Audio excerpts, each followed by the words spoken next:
बिस्मिल्लाहिर्रहमानिर्रहीम, अस्सलाम वालेकुम नाज़रीन। आप लाइव प्रोग्राम देख रहे हैं। मैं इमरान खान हूँ। सिचुएशन पाकिस्तान की आपके सामने है। मल्टीपल इशूज़ हैं हुकूमत के लिए। सिविल मिलिट्री ताल्लुकात का एक इशू जो है, लोग कहते हैं वो भी एक बहुत बड़ा इशू है। महंगाई का एक इशू है। पार्टी को संभालने के मामलात हैं। फिर आसिफ अली जरदारी साहब ने भी आज स्टेटमेंट दिया इस हुकूमत को लेकर, और बाकी लोग भी दे रहे हैं। कल भी जादू टूने का और जंतर मंतर की बात की गई एक जानिब से, तो दूसरी जानिब से सियासी चुड़ैल का तस्करा किया गया और फिर एक दूसरे के खिलाफ ट्रेंड्स भी चलाए गए।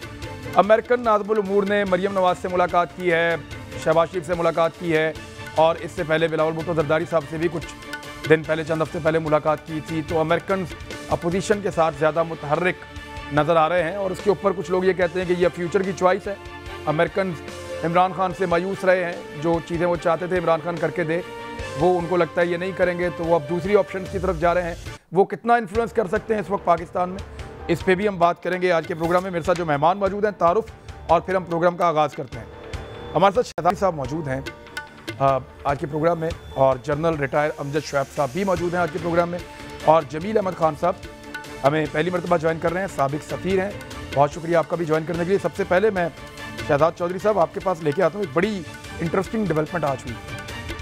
पीपल्स पार्टी ने रोला डाला हुआ था कि नैब ऑर्डिनेंस बड़ा जुल्म किया गया है, ज़्यादती की गई है, ऑर्डिनेंस फैक्ट्री लगाई हुई है इमरान खान ने।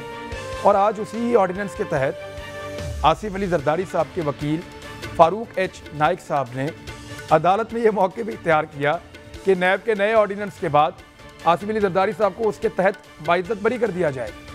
सर, ये क्या था? हाँ, बिल्कुल सही है। और इसी तरीके से इसी ऑर्डिनेंस के तहत पहले से शाहिद खाकान अब्बासी, मिफ्ता इस्माइल और ख्वाजा साद रफ़ीक भी अपनी अपनी पिटिशन लेके जा चुके हैं कि चूँकि अब ये नया ऑर्डिनेंस आ गया है, तो इसके नीचे जो है वो उनको रिलीफ मिलने की रिलीफ दी जाए उनको।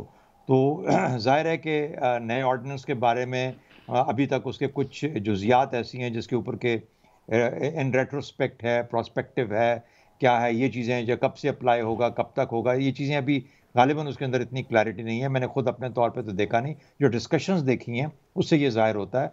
और एक तो वो एस्पेक्ट है, दूसरा ये एस्पेक्ट है कि अभी ज़ाहिर है कि ये उसको चैलेंज भी कर दिया गया है पूरे के पूरे ऑर्डिनेंस को। तो जो चीज़ अंडर सब्जुडिस होती है, उसको किस तरीके से आप एक प्रेसिडेंस उसका क्रिएट कर सकते हैं, नहीं कर सकते।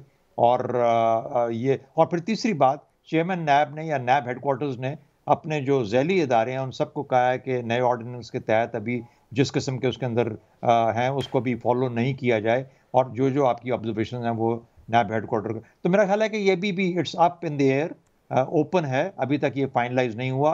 और बेशक ऑर्डिनेंस ने आ चुका है, लेकिन उसकी जो जुजियात हैं, जो उसको चैलेंज जो किया गया है, और जो उसकी तफसीलात और तशरीहात होनी है वो भी रहती हैं। जब तक वो नहीं हो पाती, मेरा ख्याल है कोई भी अदालत शायद इतनी आसानी के साथ इनको इस ऑर्डिनेंस को अप्लाई नहीं कर पाएगी।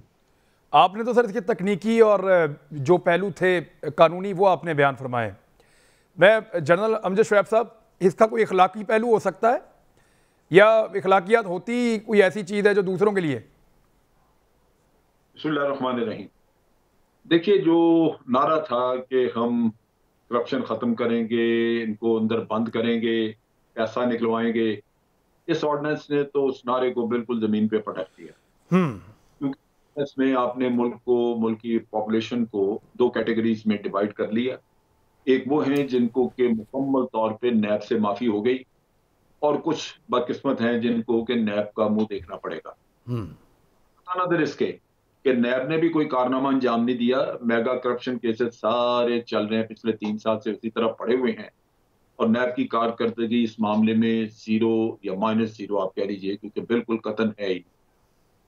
तो वो कोई ऐसी नैब की तरफ से भी हमें कोई ऐसी अच्छी खबर नहीं मिली हुई कि जिसकी वजह से हम ये सोचें कि इस ऑर्डिनेंस के अलावा कुछ हमें मिल जाना था, वो भी नहीं होना था।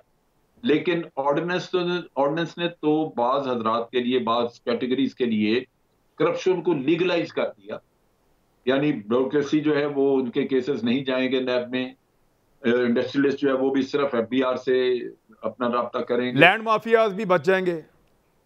और जो कंस्ट्रक्शन इंडस्ट्री के लोग हैं, जिसमें सबसे ज्यादा करप्शन है, क्योंकि अमूमन पैसा पार्क किया जाता है रियल एस्टेट में, उनसे नहीं पूछा जाएगा कि कहां से पैसा आया, तो फिर रह कौन गया? फिर वो चंद एक हजरात जो दाएं बाएं बेचारे धक्के खाते आपको नजर आते हैं, उनको पकड़ लेते हैं, और वही हैं जिनका हमारे नैब के चेयरमैन वक्तन फक्तन कहते हैं ना कि मैंने इतने बिलियन रिकवर कर लिया।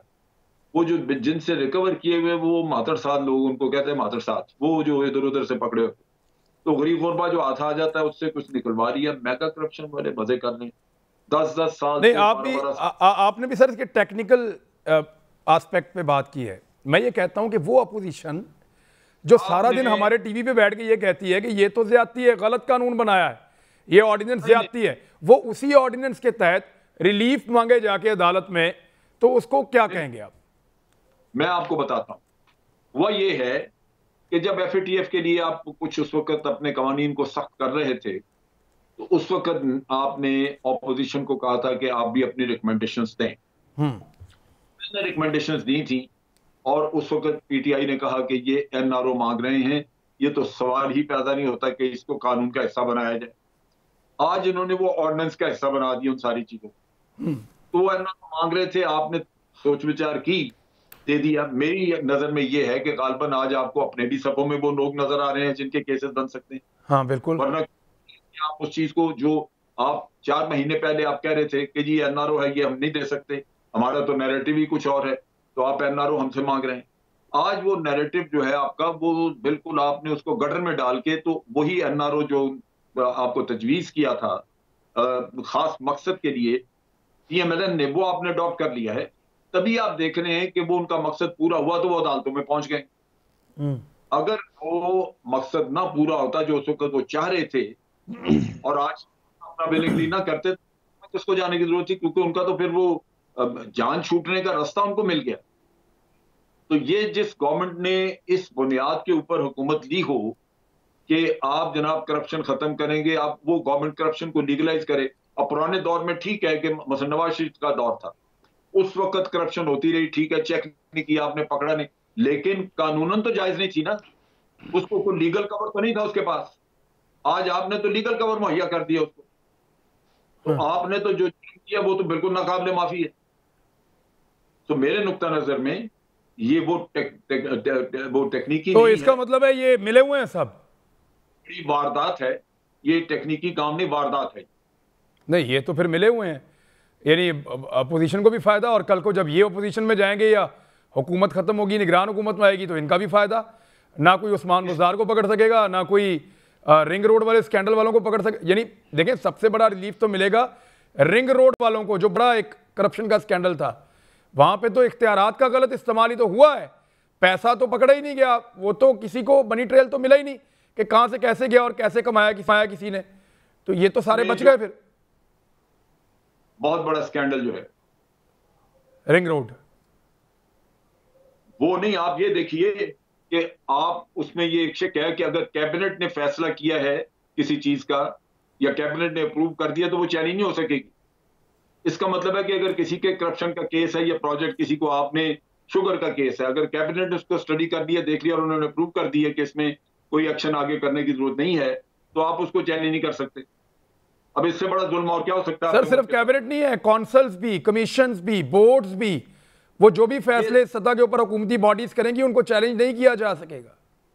ये आपके साथ रॉबरी हुई है, डकैती हुई है, ठीक कह रहे, ठीक कह रहे, डकैती हुई है। जी जमील अहमद खान साहब, आपको इसमें क्या लगता है? ये तो फिर सारे एक पेज पे आ गए, अब कह रहे हैं एस्टेब्लिशमेंट और हुकूमत एक पेज पे नहीं है, लेकिन यहां ऐसा लगता है कि नैब ऑर्डिनेंस के एक पेज के ऊपर हुकूमत अपोजिशन सारे इकट्ठे होकर खड़े हो गए। देखिए, हमें ऐसे किसी मामले को भी आइसोलेशन में हम नहीं देख सकते। हम माहौलियाती और मारूजाती हालात किसी मुल्क के, किसी माशरे के, किसी ब्यूरोक्रेसी के, किसी हुकूमत के, उन तमाम को मद्देनज़र रखते हुए हमें चीज़ों का अहाता करना होता है। ये दुरुस्त है कि इसका अखलाकी मयार बहुत ही, मैं समझता हूँ कि पुअर है, बहुत ही गिरा हुआ है, कि एक तो अपोजिशन लापती रही है ये इसके नैब कानून के मुताबिक और ऑर्डिनेंस फैक्ट्री को कहते रहे हैं ऑर्डिनेंस को, और दूसरी तरफ उससे दूसरे दिन ही फ़ायदा उठाया जा रहा है, तीसरे दिन ही फ़ायदा उठाया जा रहा है। तो अखलाकी कदरें तो हमने देख ली, न सिर्फ इस मामले में बल्कि कई और बहुत सारे मामलात में, चाहे वो इलेक्शन हो, इलेक्शन में धांधली हो, इलेक्शन के बाद हुकूमत साजी हो, जहाज़ में लोगों को उठा उठा के लाया जाए, हुकूमत बनवाई जाए, हुकूमत तोड़वाई जाए, ये तो हमने अखलाकी तकाज़े देख लिए हैं। लेकिन मैं जिस चीज़ का तरफ इशारा कर रहा था कि हम हर चीज़ को किसी माशरे, किसी मुल्क, किसी तंजीम और किसी महकमे में हम जो देखते हैं वो माहौलियाती और मारूज़ाती हालात के सिलसिले में देखते हैं। अब माहौलियाती और मारूज़ाती हालात क्या हैं, बताइए। ब्यूरोक्रेसी जो कि सारी समरी बना के भेजती है, तमाम सेक्रेटरीज ने हथियार डाले हुए थे, एक मरतबा नहीं कई मरतबा इमरान खान को ये मुश्किलात पेश आईं, एक मरतबा नहीं कई मरतबा ब्यूरोक्रेट्स ने इस चीज़ का जिक्र किया, एक मरतबा नहीं कई मरतबा उन्होंने अपनी जो सरासमी सी फैली हुई थी पूरे ब्यूरोक्रेसी में उसका जिक्र किया। लेकिन मुझे इस चीज़ का इल्म है कि इसके पीछे ढाल बना के भी कुछ लोग जो कि करप्शन करते हैं ब्यूरोक्रेसी में, वो भी छुपना चाहते थे। लेकिन हम मजमूई तौर पर देख रहे हैं कि क्या हुकूमत का निज़ाम उस तनदेही से चल रहा था जो इस ऑर्डिनेंस से पहले, इस ऑर्डिनेंस के बाद की बात तो बाद में देखेंगे ना, इस ऑर्डिनेंस से पहले मेरा मानना यह है, और जो मंजर आम पर चीज़ें आई हैं प्राइम मिनिस्टर से लेके सेक्रेटरी लेवल से लेके बाकी तमाम लेवल पर, वो ये है कि लोग दस्तखत नहीं कर रहे थे, प्रपोजल नहीं बना रहे थे, आपके फंड्स लैप्स हो रहे थे, आपकी बहुत सारे डेवलपमेंट प्रोजेक्ट्स इफेक्ट हो रहे थे, आपके जॉइंट वेंचर्स का प्रॉब्लम हो रहा था, आपके बायलैटरल जो ट्रेड एग्रीमेंट साइन हो रहे थे उसमें प्रॉब्लम हो रहा था। इन तमाम प्रॉब्लम को देखते हुए अपोजिशन को भी तो मिल गया इसमें, कैबिनेट क्यों इससे बाहर निकल गया, सूबाई कैबिनेट क्यों निकल गया? जी कैबिनेट इस जी कैबिनेट का उसका देखिए, तो अगर कोई वजीर काम नहीं करता तो दूसरा ले, समरी के बेसिस पे जी नहीं, ये इसमें जो एक मैंने इसीलिए बताया कि जो माहौलियाती आपका तनाजुर है उसमें तमाम इनको पता है कि कल जो इस वक्त हुकूमत वक्त है वो कल अपोजिशन में होगी। लेकिन इससे हटकर मैं आपको फ़ौरन इसकी सपोर्ट में एक बात बता दूं कि क्यों लोग इतने डरे, जो करप्ट हैं वो तो ढाल तलाश करेंगे, उनको तो ढाल मिल गई, उन्होंने तो चलें ये मैनेज कर लिया, उन्होंने तो चलें ये मैनिपुलेट कर लिया। लेकिन इसका दूसरा रुख देख लें ना, कि इसका दूसरा रुख ये है कि आपके जो कैबिनेट में फैसले होते हैं वो कलेक्टिव विजडम के तहत फैसले होते हैं। मैं कई मरतबा कई बोर्ड्स का मेंबर रहा हूं, उन बोर्ड्स में कलेक्टिव डिसीजंस होती हैं और उन कलेक्टिव डिसीजन में बहुत मुश्किल हो जाता है कि तमाम के तमाम बोर्ड मेंबर्स, क्योंकि उसका चुनाव इस तरह होता है कि मैं ये नहीं कहता कि तमाम बोर्ड मेंबर नहीं मिल सकते हैं, लेकिन उसको तकरीबन नामुमकिन हो जाता है उनका मिलना, क्योंकि उसमें बहुत सारे लोग होते हैं। लिहाजा बोर्ड के कलेक्टिव विजडम को अगर चैलेंज किया जाए और नैब उनको बुलाना शुरू कर दे तो फिर वो बोर्ड के बड़े बड़े डिसीजंस, आपके तमाम फाइनेंशियल सिस्टम जो है वो उसमें प्रॉब्लम, तो एक दफ़ा ब्यूरोक्रेसी में प्रॉब्लम शुरू, फाइनेंशियल सिस्टम में प्रॉब्लम शुरू, बोर्ड और कमेटी में प्रॉब्लम शुरू। तो प्राइम मिनिस्टर को तो हाथ बांध दिए गए थे ना, हर तरफ से उनको आवाज़ कान में यही जा रही थी कि जी ये निज़ाम चलना मुश्किल हो रहा है, दुश्वारियाँ हो रही हैं, लोग इनिशिएटिव नहीं ले रहे हैं, लोग समरी मूव नहीं कर रहे हैं, लोग फैसले नहीं कर रहे हैं। जमील अहमद साहब, मैं एक चीज़ आपसे अर्ज करूं कि मैंने बेशुमार केसेस जो हैं वो फॉलो किए हैं बतौर रिपोर्टर करप्शन के। मैं आपको यकीन से बताता हूं कि बहुत सारे ऐसे लोग जिन्होंने करप्शन की है वो बाहर तो फिर रहे हैं, लेकिन आज तक अंदर मैंने कोई ऐसा ब्यूरोक्रेट या सियासतदान ऐसा अंदर जाते हुए नहीं देखा जिसने करप्शन ना की हो। सर इन्होंने कुछ ना कुछ किया होता है तभी ये पकड़े जाते हैं सर, ऐसा मैंने नहीं देखा कि कोई बिला वजह गिरफ्तार हो गया हो। ये कोई गुनाहगार तो बाहर फिरता हुआ देखा है, कोई बेगुनाह मैंने अंदर जाता हुआ नहीं देखा सर। मैंने आपसे पहले बताया कि इसको ढाल के तौर पर भी इस्तेमाल किया जा रहा है, इस उज़रदारी को जो मैंने आपसे बताया, लेकिन बेगुनाहों को जिस तरीके से बुलाया, देखिए आप पहले अपने क्रिमिनल जस्टिस सिस्टम पर भी तो नजर डाल लें ना, आप देख लें कि आपकी प्रोसिक्यूशन कितनी कमजोर या कितनी फाल और कितनी स्किलफुल है। आप ये देख लें कि आपका क्रिमिनल जस्टिस सिस्टम नैब ऑर्डिनेंस इंक्लूडेड वो कितना फाल रहा है। अभी तो जनरल साहब ने आपको बताया कि जो बुलंदो बाला दावे किए गए थे, क्या उन बुलंदो बाला दावों के मुताबिक इतनी रिकवरी हुई, इतने लोग जेल में गए, इतने लोग पाबंद सलासिल किए गए, क्या उसका इम्पैक्ट हुआ?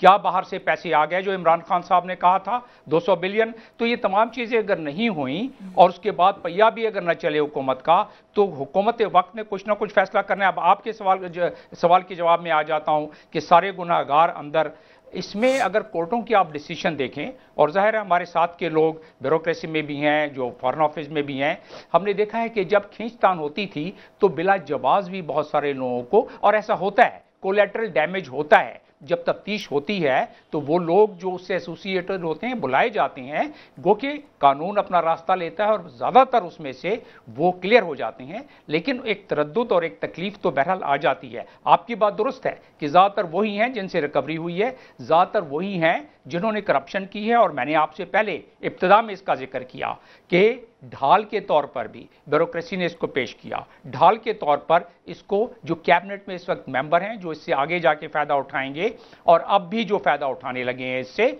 हमें पता नहीं है कि बहुत सारों पर इल्ज़ामात है, कुछ केसेस भी हैं, जब वो केसेस चलेंगे तो सब उससे मुस्तफीज़ होंगे। लेकिन आपने मजमूई तौर पर मुल्क को आगे पहिए को चलाने के लिए आपने, अगर प्राइम मिनिस्टर या चीफ एग्जीक्यूटिव या किसी इदारे का चीफ एग्जीक्यूटिव है, तो उन तमाम चीज़ों को मलूज़े खातिर रख के उसको देखना पड़ता है कि फ़ायदा और नुकसान कितना है। क्योंकि इस मुल्क में जिस तरीके से आइडियल चीज़ें तो हर बात तो आइडियल नहीं चल रही है। जिस तरीके से तबाही की गई है पिछले बरस से 2-3 दहाइयों से, वो तबाही कोई एक हुकूमत या एक वक्त में तो दूर हो नहीं सकती। ठीक है, फायदे और नुकसान में तोल के जब देखते हैं तो फिर आपको ये लगता है, शहजाद चौधरी साहब, फायदे और नुकसान में तो देखें तो कोई ये घाटे का सौदा जो बज़ाहिर हमें लग रहा है, वो जमील अहमद साहब कह रहे हैं कि मे बी उसमें कुछ पाकिस्तान का भला हो जाए। जी, मजबूरियां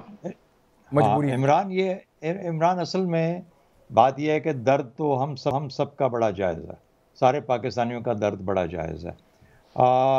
लेकिन जब कानून बनाए जाते हैं तो कानून को जब इम्प्लीमेंट किया जाता है तो कानून की इम्प्लीमेंटेशन के अंदर या कानून को लागू करने के अंदर उसकी क्रेडिबिलिटी या लैक ऑफ क्रेडिबिलिटी इस्टेब्लिश हो जाती है कि यार इसको सही, ये कानून अच्छा है या बुरा है। उसका इखलाकी पहलू होता है और उसका कानूनी पहलू होता है। अभी जैसे पेंडोरा पेपर्स जब बाहर निकले, जिसके अंदर आपने देखा तो बड़ी बात क्या सामने आई कि लीगली कानूनी तौर पर तो ये बिल्कुल जायज़ है, इजाज़त भी है, लेकिन इखलाकी तौर पर ये एक बहुत गिरी हुई बात है कि आप अपना पैसा जो है किसी और जगह जाके ऑफशोर कंपनी में रखें, छुपा के, ऑफशोर कंपनी में यहाँ पे छुपाना पड़ जाता है, आप टैक्स नहीं देते और वहाँ पे आप डिक्लेयर नहीं करते कई दफ़ा, और उसके अंदर लॉन्ड्रेड पैसा भी होता है, उसमें ब्लैक मनी भी होती है, और फिर लेकिन उसको फिर वहाँ तक पहुँच नहीं है, लोगों की वहाँ तक इदारों की पहुँच नहीं है। तो इसलिए इखलाकी पहलू कानूनी पहलू के साथ साथ चलता है, लेकिन कई कवानीन ऐसे हैं जहाँ पर इखलाकी पहलू जो है कमज़ोर होता है और कानूनी पहलू भले मजबूत हो या मजबूत ना हो। एक तो ये बात हो गई। दूसरी बात है, हमें ये पता है कि नैब हमारी ने, हम कह रहे हैं कि कुछ नहीं निकाला, वो तो रोजाना एक फिगर दे देते हैं 750 अरब का कि हमने रिकवर किया। हाँ, रिकवर तो उन्होंने बहुत किया है। हाँ, पिछले कितने सालों में उन्होंने रिकवर किया। अच्छा, 3 साल। दूसरा जो नैब का एक प्रोसेस जो था, नैब के अंदर उसके अंदर सवालात भी बहुत ज्यादा थे। मिसाल के तौर पर इन्वेस्टिगेशन का तरीका ये है कि आप बंदे को उठाओ, जेल में डाल दो, अब उसके ऊपर नैब आप बेल भी नहीं करवा सकते, आप उसको पूछ भी नहीं सकते। 90 दिन का टाइम है या 6 महीने का टाइम है या 9 महीने का टाइम है, वो आप नैब उसको हक बजाने बह के उसको जेल में डाल के, क्योंकि हमारा थानेदारी तरीका ये है कि बंदे को पकड़ो, उसको थाने में रखो, अगले दिन 2 दिन के बाद उगल देगा जो उसने किया हुआ। यही तरीका हम नैब में भी इस्तेमाल कर रहे थे। अब अगर आपने व्हाइट कॉलर क्राइम के पीछे जाना है तो व्हाइट कॉलर क्राइम के साथ कुछ उसकी लवाजमात भी हैं, उसके कुछ तरीक़ाकार भी हैं, कोई उसका फोरेंसिक कोई एजुकेशन भी है, फोरेंसिक लर्निंग भी है, उसके साथ आप करें। फिर प्रोसिक्यूशन का जिक्र हुआ वहाँ पे। तो मेरा अपना ख्याल ये है कि एक चीज़ का बहुत बेहतर मुझे लगता है कि ये सबको शिकायत थी इस नैब के कानून से, अपोजिशन समेत हुकूमत के अंदर कुछ लोग थे या नहीं थे, बेशक नारे जिसने भी जितने लगाए, और नारे लगाने वालों का कसूर है, ये उसका कानून का कसूर नहीं है। जजमेंट के अंदर और मेलाफाइड गेन के अंदर बहुत ज़्यादा फ़र्क है। जहाँ पर आप कलेक्टिव जजमेंट, आपकी जजमेंट गलत हो सकती है, आपने एक बंदे को लगाया, आपने समझा कि यार ये बंदा अच्छा काम करेगा, लेकिन वो बिल्कुल गलत निकला।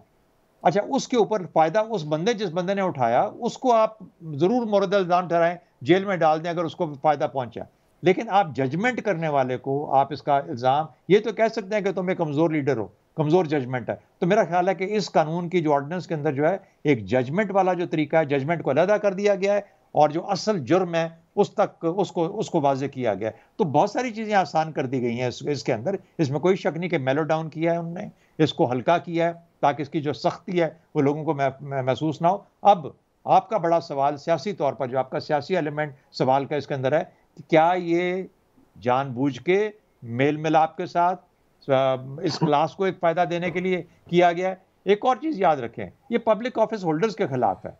ये हर एक को, हमको जो प्रॉपर्टी का है या फलाना करता है या जो प्राइवेट बिजनेस कर रहा है उसके खिलाफ नहीं है। अगर आप पब्लिक ऑफिस होल्डर हैं तो फिर आपका ऊपर नैब कानून लागू होता है। मेरा ख्याल है ये तमाम चीज़ें जब आप मिस कर देते हैं और आप इनको आपस में मदगम हो जाती हैं, फिर एक कानून की जो अफादियत होती है उसके ऊपर सवालात उठना शुरू हो जाते हैं। मेरी नज़र में कानून को साफ शफाफ किया गया है, बेशक मेलो डाउन हुआ है, लेकिन अगर इस पर भी अमल होना शुरू हो जाए तो मेरा ख्याल है बहुत कुछ अभी भी पाकिस्तान और पाकिस्तानी मुआशरे के हक में जा सकता है। जन साहब, बात तो इम्प्लीमेंटेशन की है, और एक चीज़ मैं आपको बताऊं, जो लैंड माफिया उन्होंने भी अपने केसेस में वकला से मुशावरत की है, और मेरे पास डायरेक्ट इन्फॉर्मेशन है कि वो अब नैब के केसेस को ऐसे देख रहे हैं कि इस ऑर्डिनेंस के बाद हमारी जान कैसे छूटती है।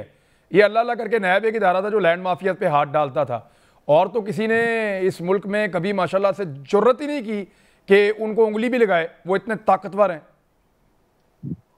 देखिए, जितना लैंड माफिया ने पैसा अब्जॉर्ब किया हुआ है, इल गॉटन मनी, वो शायद कहीं और नहीं है। एग्जैक्टली।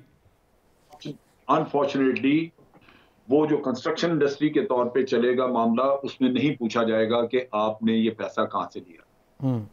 इसके मेरे नुक्ता नजर से जो दो एक पहलू है वो ये है कि एक हुकूमत एक मॉरल स्लोगन लेके आती है और वो अपने इलेक्शन जीतने का, अपने उसके बाद सर्वाइवल का एक ही जवाब देती है कि हमने ये करना है। वक्त आता है 3 साल वो हाथ पे हाथ रख के बैठते हैं और फिर उसके बाद वो सरेंडर करते हैं उसी माफिया के सामने और कवानीन बेंड कर देते हैं उनकी ख्वाहिशात के मुताबिक। तो उनका वो मॉरल आप कह लीजिए कि जवाब है उनका वहां पे होने का, वो खत्म हो जाता है उस गवर्नमेंट का। वो अपने प्रिंसिपल्स के ऊपर पूरी तरह कॉम्प्रोमाइज करते हैं। अब इसमें करना क्या था उन्होंने, ये चीजें जो है इनको मेरा ख्याल है कुछ मुख्तलिफ अंदाज से भी देखा जा सकता था। मेरे नुक्ता नजर में जब लोगों ने कोऑपरेट नहीं किया, अभी एम्बेसडर साहब फरमा रहे थे कि स्टैंड स्टिल हो गया, लोग काम नहीं कर रहे थे, इसका मतलब ये है कि उन्होंने ब्लैकमेलिंग टैक्टिक्स यूज किए और गवर्नमेंट कन्वीनियंटली ब्लैकमेल हो गई। क्या गवर्नमेंट कोई और इंस्ट्रूमेंट नहीं था इन लोगों को सीधा करने का? क्या वो एक दो लोगों को सैक नहीं कर सकते थे to give a lesson to the others कि भाई ये भी गवर्नमेंट दूसरा हथियार इस्तेमाल कर सकती है? या अगर नरमी करनी थी फिर और तरीका था। गवर्नमेंट कानून नाफज करती है, टफ कानून नाफज करती, वही जो पहले जिस मॉरल अथॉरिटी पे आए थे उसके मुताबिक नाफज करते, लेकिन ये कहते कि ये कानून जो है ये हम लागू कर रहे हैं फलां डेट से, लिहाजा पिछले। लेकिन जनरल साहब एक छोटा सा सवाल है इसमें, एक छोटा सा सवाल है इसमें, छोटा सा सवाल ये है इसके अंदर कि यही ब्यूरोक्रेट्स इसी कानून के साथ पिछली हुकूमतों को सर्व कर रहे थे, कानून तो नहीं बदला। अब यही ब्यूरोक्रेट्स इसी कानून के साथ इस हुकूमत को सर्व नहीं कर रहे। सर फिर कानून नहीं बदला, नीयत बदल गई थी, तो नीयत बदली है तो वो नीयत ठीक करने की जरूरत थी, कानून ही बदल दिया पकड़ के। कि अगर उनको रिलीफ देना था तो कानून ऐसा मत बनाया जाए जिससे कि आप कानून बना के आगे आइंदा सारी नस्लों को रिलीफ दे मारे। उसमें आप ये कह सकते थे कि पुरानी हुकूमतों के साथ मिलकर जो कुछ भी हुआ आप लोगों ने किया, हम ब्यूरोक्रेसी को आज दिन तक का जो मसला है उसको नैब के सामने नहीं लेके जाएंगे। लेकिन आज के बाद अगर हमारे केसेस के वो आते हैं उठते हैं तो सारे पाकिस्तानियों के लिए एक ही कानून होगा। आपने तो 2 कैटेगरीज पैदा कर दी, आपने तो कानूनी तौर पे बाज ग्रुपों को बिल्कुल माफी दे दी। अब ब्यूरोक्रेट जो जी चाहे करे, क्योंकि वो आपको ब्लैकमेल कर सकता है, आपका पैन अपना रख के एक तरफ बैठ सकता है और आप बेकार हैं, आप इस तरह के गुगू हैं कि आप कुछ कर ही नहीं सकते उसका, तो फिर आप ब्लैकमेल हो गए। अब वो आपसे फायदा ले रहा है, अब जो जी चाहे करता रहे। आप कानून बना के बैठ गए कि भी आपने उसको हाथ डालना ही नहीं। एक ब्रेक ले लें इसी तरह है सर, एक ब्रेक ले लें, यहीं से कंटिन्यू कर लीजिएगा, एक ब्रेक लेते हैं। जनरल साहब बात मुकम्मल करेंगे, ब्रेक के बाद फिर आगे बढ़ेंगे। ब्रेक।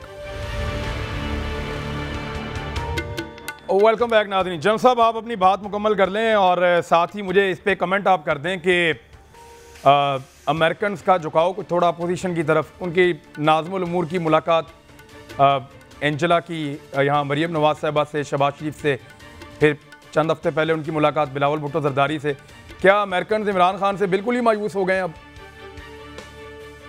देखिए, पहले मैं जो बात कर रहा था वो ये कि जब भी फैसले बगैर सोचे समझे और उनके मुज़मरात लॉन्ग टर्म जो भी आगे आएंगे, अगर अगर उन पे आप गौर न करें तो उसमें बड़ा नुकसान हो सकता है। जैसे मैं एक मिसाल आपको नवाज शरीफ साहब के दौर की दे रहा हूँ कि जब हमने न्यूक्लियर एक्सप्लोजन किया तो उन्होंने डॉलर को फौरन फ्रीज कर दिया।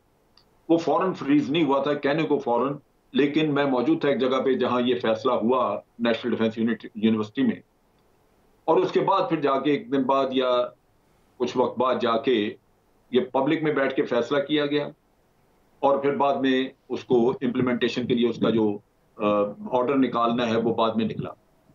उस असना में तमाम डॉलर मुल्क से निकल गया, बैंकों से डॉलर गायब हो गए। फिर आपने दुनिया भर 60 रुपए का डॉलर खरीद रही थी, आपने 48 रुपए के हिसाब से डॉलर दिया उनको, और खजाने में कोई डॉलर नहीं रहा। हम लोग अपने लोगों को खड़ा करते थे एयरपोर्ट पे और वहां से डॉलर खरीद खरीद के गवर्नमेंट के लिए जमा करते कि आने वाले मुसाफिर जो है वो बाहर ना बेचें, मनी चेंजर्स को ना दें। आप अगर गवर्नमेंट कहती कि हम 15 दिन के लिए या महीने के लिए डॉलर फ्रीज कर रहे हैं और उसके बाद हम पॉलिसी देंगे, और फिर आप पॉलिसी देते हैं कि जनाब जिसका कोई शख्स इलाज कराने के लिए बाहर जाना चाहता है वो ये कागजात जमा कराए और हम उसके लिए डॉलर रिलीज करेंगे। किसी का बच्चा बाहर पढ़ रहा है और अगर वो ये डॉक्यूमेंट्स दे तो उसकी फीस के पैसे हम रिलीज करेंगे।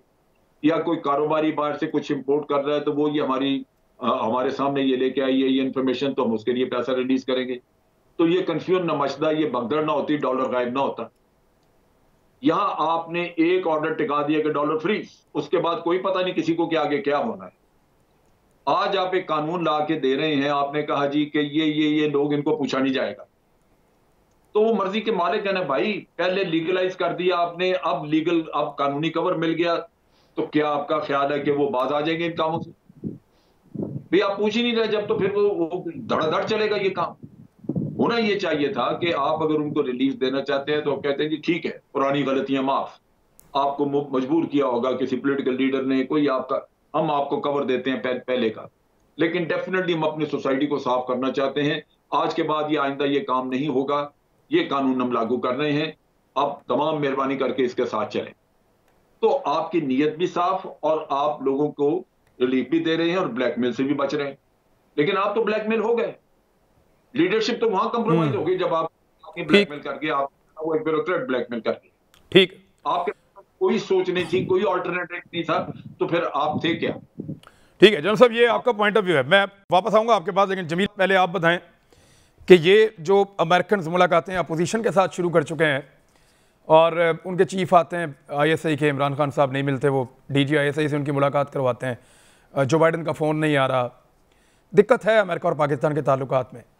ऐसे में अपोजिशन ने इसको बहुत उठाया भी है, बढ़ावा भी दिया। आज हर तरफ वो इसकी प्रोजेक्शन कर रहे हैं कि अमेरिकन मरीम नवाज से मिल रहे हैं, कुछ अर्सा पहले बिलावल से, अभी शहबाज शरीफ से। तो इसमें कोई ये कोई नॉर्मल चीज़ है या अमेरिकन को लगता है कि इमरान खान से मायूसी के बाद अब उनको दूसरे ऑप्शंस पे गौर करना चाहिए?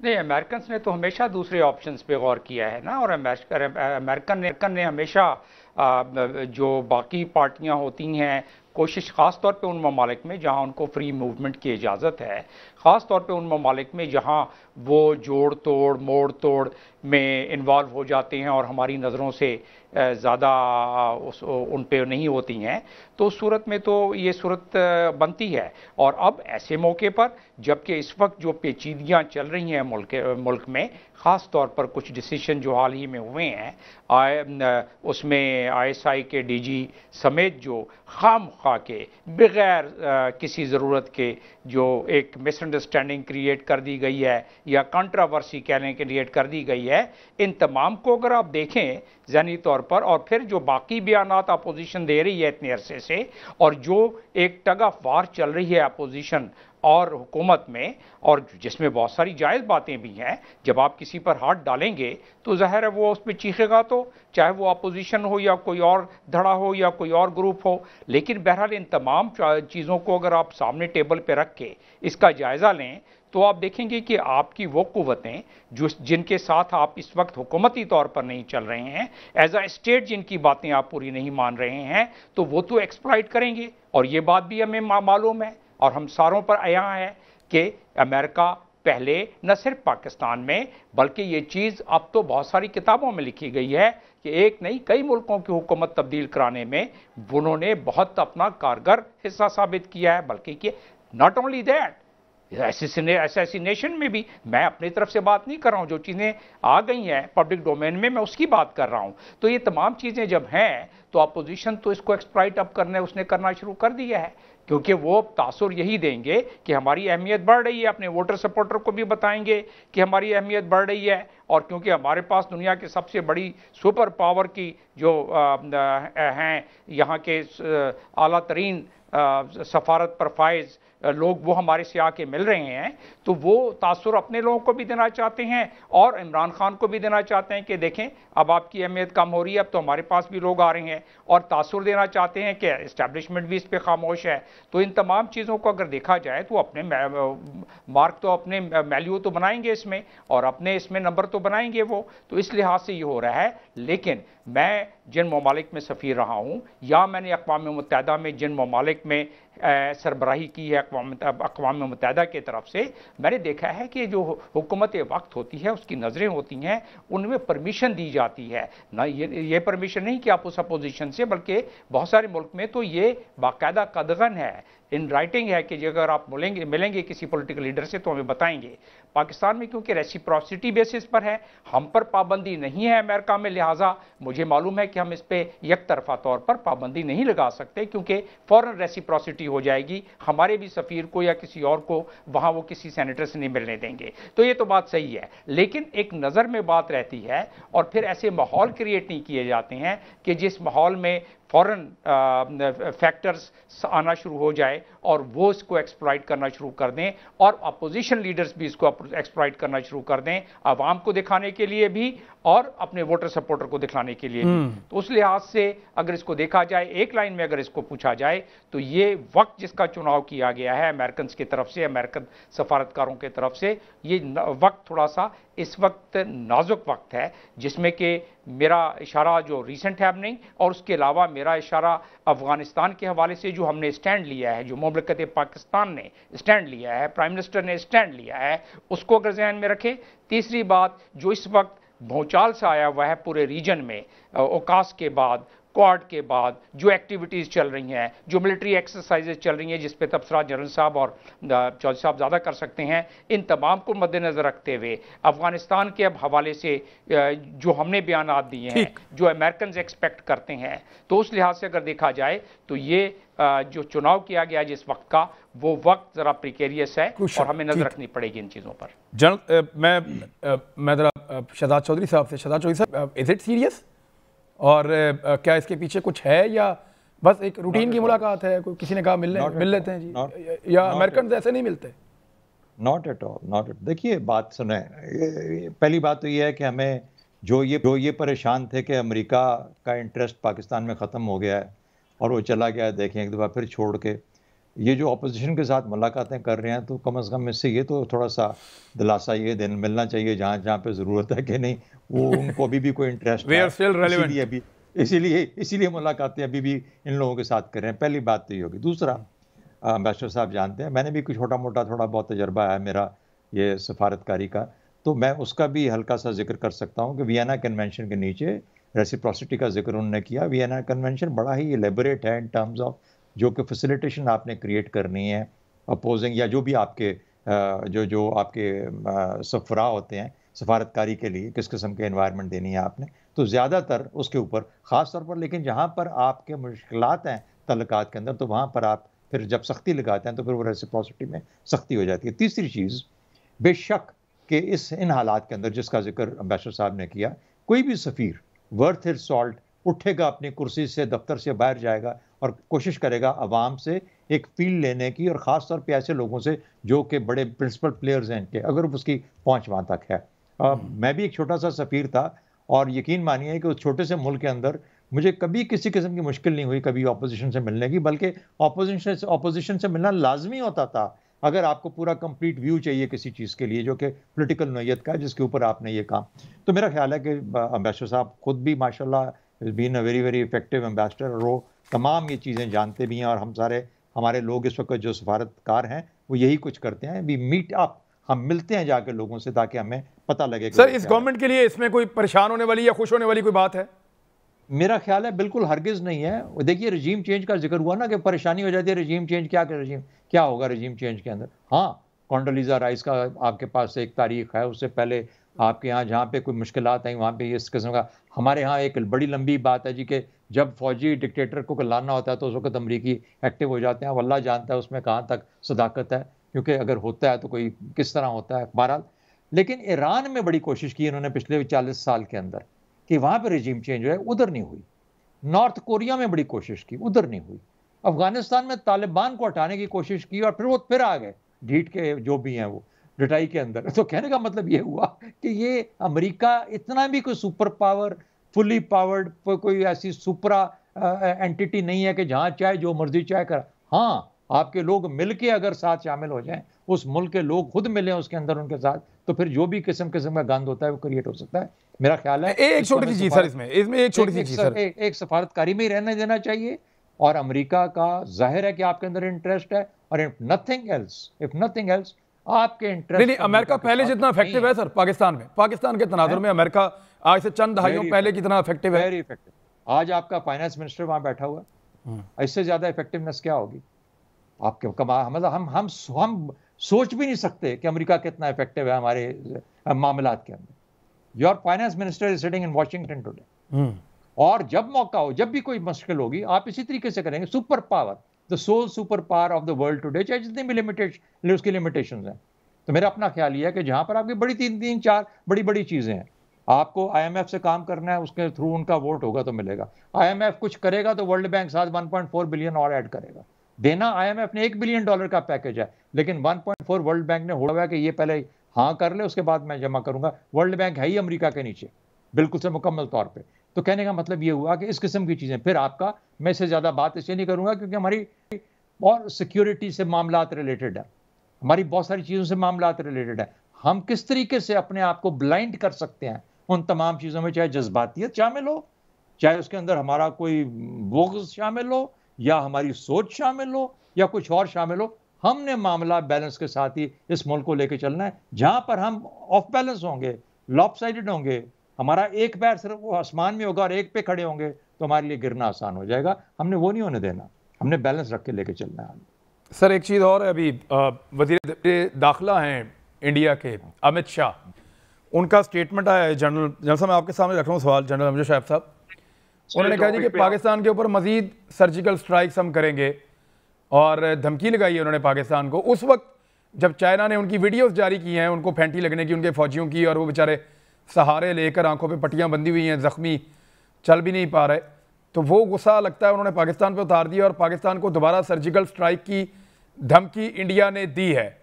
इसको सीरियस लेना चाहिए या बस सिर्फ बात की है?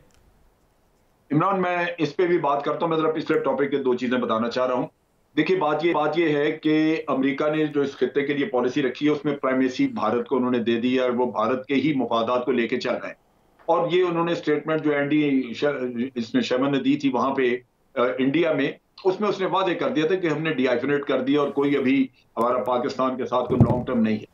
पाकिस्तान ने पापड़ बेले हैं, हर बंदा हमारा शाह महमूद कुरैशी साहब से लेके कोई फर्द नहीं जिसने बार बार कहा कि जी हम ब्रॉड बेस्ड रिलेशनशिप चाहते हैं, हम ये चाहते हैं, वो चाहते हैं, उन्होंने मुंह नहीं लगाया क्योंकि उनकी पॉलिसी बदल चुकी है। और हमें उन्होंने, जो हम डरते हैं जिस चीज से, उसमें तो उन्होंने पहले ही फंसा के रखा हुआ है।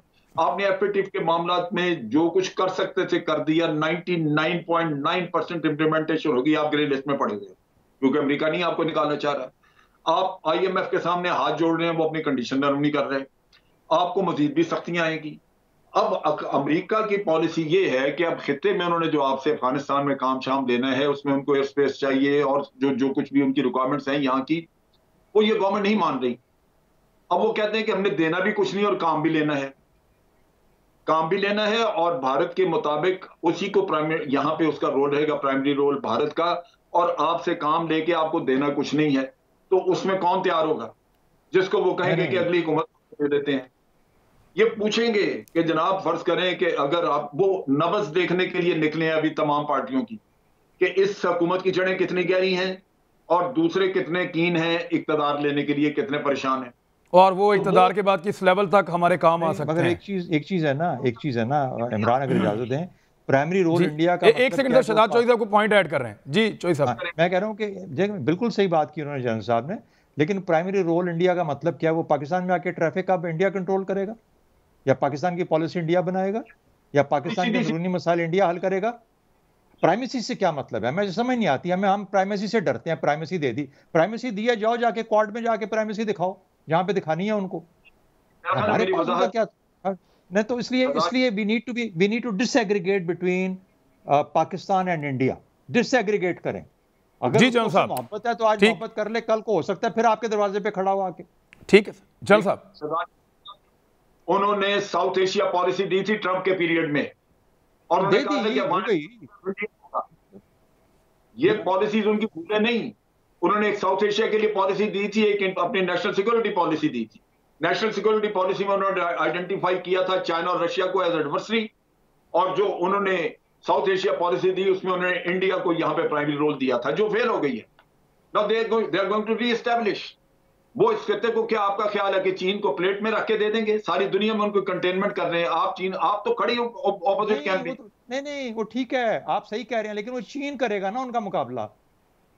हम तो नहीं ना चीन के बिहाफ पे जाके लड़ाई करेंगे उनके साथ। पाकिस्तान में तो आपको इस्तेमाल किया उन्होंने। सुलह सफाई और बातचीत आप करा रहे थे या चाइना करा रहा था? अरे तो इस्तेमाल 22 साल आप नहीं करना था ना, नहीं करना था। क्यों किया आपने 22 साल? कोल्ड वॉर में भी तो ऐसे ही हुआ ना, पहले करना था तो किया ना, इसी वजह से कि शायद अमेरिका के साथ तलका ठीक हो जाए। अब आगे भी उन्होंने वो करना ही है ना, आपसे फिर करने को कहेंगे, और आप नहीं करेंगे तो अगली पार्टी, जिस पार्टी को भी आगे सब कुछ उनके लिए डिस्टॉर्शन हो जाती है। वन बाई वन बात कर लें। देखें, इशू ये है कि अमेरिका पाकिस्तान के लिए कितना रेलिवेंट है और पाकिस्तान अमेरिका के लिए कितना है। ऐसे में अमेरिका पाकिस्तान के अंदर कुछ लोगों से आके मुलाकातें कर रहा है। ये वो असेसमेंट भी कर सकते हैं कि ये लोग क्या सोच रहे हैं, वो ये भी देखेंगे कि उनको कौन से लोग सूट करते हैं। मेरा सवाल ये है जनरल साहब कि अमेरिका कितना इफेक्टिव हो सकता है पाकिस्तान के पॉलिटिकल सिस्टम के ऊपर? क्या वो एक जमात को निकाल के दूसरी जमात को लाने की पोजीशन में है? क्या इतना इन्फ्लुएंशियल है आज वो पाकिस्तान में? देखें, अगर कोई शख्स, कोई पार्टी यहां पे इस मौजूदा हुकूमत को अपना सबसे बड़ा दुश्मन समझती है और इस दुश्मन से जान छुड़ाने के लिए वो कुछ कंप्रोमाइज कर सकती है तो वो करेंगे। असल मसला तो ये है कि यहां पे जितनी भी सियासत आपने देखी है पिछले 3-4 सालों में, उसमें कोई असूल या आपने पाकिस्तानियत देखी है? उसमें जातियात थी, सवाए अपनी जात के। इससे आगे किसी ने सोचा है? हर कोई अपना मामला, अपना मकसद, अपना इक़्तिदार, अपने इलेक्शन या अपना वो करप्शन के केसेस की बचाने की भागदौड़ में लगा हुआ है। इससे आगे तो गई नहीं सियासत। तो अगर मकासद यही हैं तो बाहर वाला क्यों ना आके एक्सप्लॉइट करिए? उसको पता है कि खानदान मुसीबत में फंसा पड़ा है, इसके ऊपर दर्जन केसेस हैं, इनकी जान नहीं छूट रही, इनके लिए रिलीफ और कहीं है नहीं, इनको इक़्तिदार मिल जाए तो इनकी जान छूट जाएगी। और वो देखते हैं कि पब्लिक में इनकी वोटिंग पावर भी है, क्योंकि यहां पे पाकिस्तान में इखलाकियात से ज्यादा इन चीजों को अमेरिका, सर देखें, मेरा सवाल फिर वहीं खड़ा है कि अमेरिका कर क्या सकता है? क्या वो उतना इफेक्टिव है जितना पहले था? क्या वो रिजीम चेंज करने की ताकत एंजॉय कर रहा है इस खित्ते में? देखिए, बहुत सारे रास्ते हैं। अमेरिका यहां पे फूड शॉर्टेजेस क्रिएट करवा सकता है, अमेरिका यहां पे पैसा लगा के बंदे खरीद सकता है, करने को तो बहुत कुछ है। द पॉइंट इज कि क्या आपके लोग उसके लिए तैयार हैं? ये चीजें करने के लिए मिल जाएंगे यहां पे। तो पहले हुआ है जी जय साहब, ये पॉइंट है कि वो कर सकते हैं, वो कर सकते हैं, वो फूड शॉर्टेज कर सकते हैं, वो यहाँ पे आपके ऊपर पाबंदियां लगा सकते हैं, इस हुकूमत को डीफेम कर सकते हैं। देखिए, आपने भी एक मिसाल कायम की, आपने पिछला 1.5 महीना लगाया है दुनिया को ये बावर कराने पे कि देखो तालिबान जो है, वो तालिबान, रैग टैग तालिबान, उन्होंने उठा के सुपर पावर को दे मारा और खुद अपने घर में सुपर पावर से डरे बैठे। यानी ये जो इसको हम डीकॉन्फ्लिक्ट नहीं कर पाते, अपनी जो लॉजिक है ना, अपनी रीजनिंग को, और हम कहते हैं कि हम तो तालिबान से गए गुजरे हैं, हम तो बिक जाएंगे। भाई आप ना बिकें, अगर बिकने का डर है तो आप ना बिकें, आप अपने मुल्क को, अपने उसके मफादात को, अपने इंटरेस्ट। सर हमारा ट्रैक रिकॉर्ड बड़ा अच्छा है ना इस मामले में।